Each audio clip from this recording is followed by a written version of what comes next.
Hello' গাইছ, আজি আমি শুকান মাছ আৰু কচুলতি বনাম। কচুলতি কি দিম সেইটো দেখাম।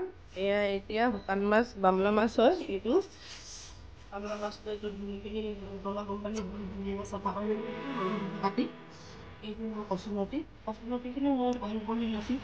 মই বইল কৰাটো দেখাই নিদিলোঁ, মানে অকণমান কোমল হোৱাকৈ বইল কৰি ল'ব। তাৰপিছত এইটো বিলাহী আলু কাটি লৈছোঁ।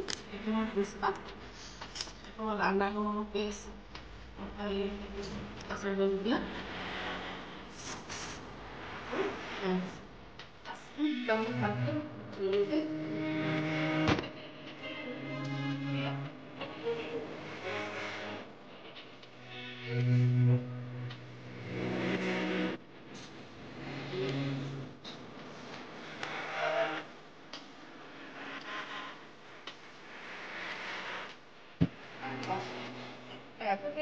ফ্ৰাই কৰি লওঁ। তেনেকৈ এই শুকান মাছখিনি ভালদৰে ফ্ৰাই কৰি ল'ব টানকৈ।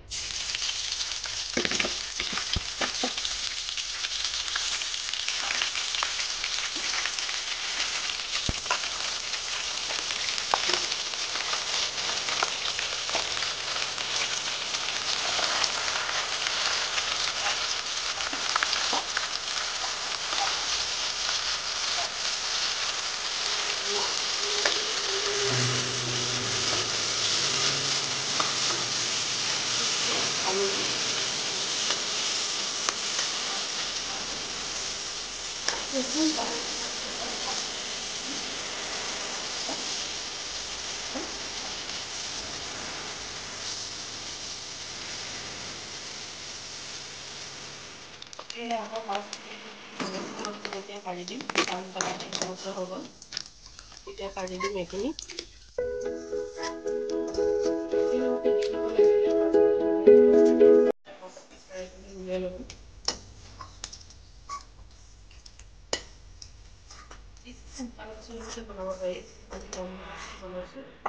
এতিয়া আমি ইয়াত আলুখিনি ফ্ৰাই কৰি দিম।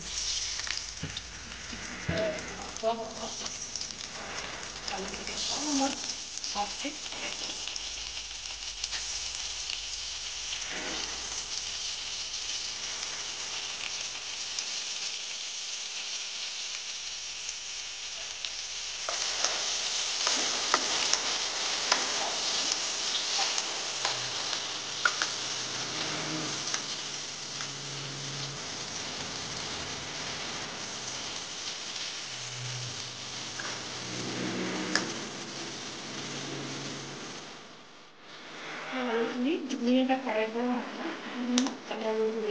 এতিয়া আমি ইয়াত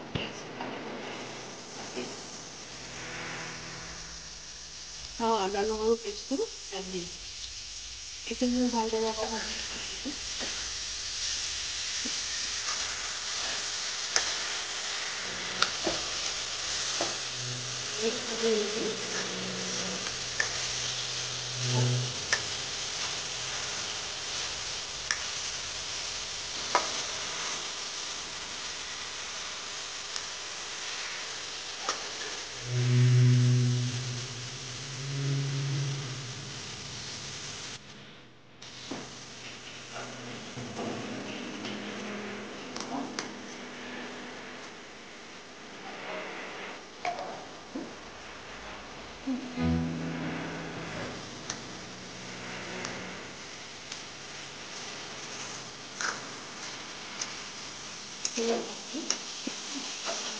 ভাজি ল'ব।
ভাপতে বনাম আমি পানী নিদিওঁ একদম ভাপতে কম গেছত পূৰা বনাব ধুনীয়াকৈ ভালদৰে এনেকৈ মিলাই ল'ব মিলাই লৈ একেবাৰে ভালকৈ মিলাই ল'ব ধুনীয়াকৈ মিলাই থাকিলে বেয়া হৈ যাব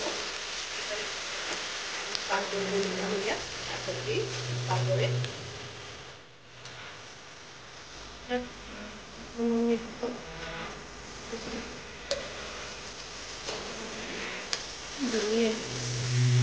লাহে লাহে নিদি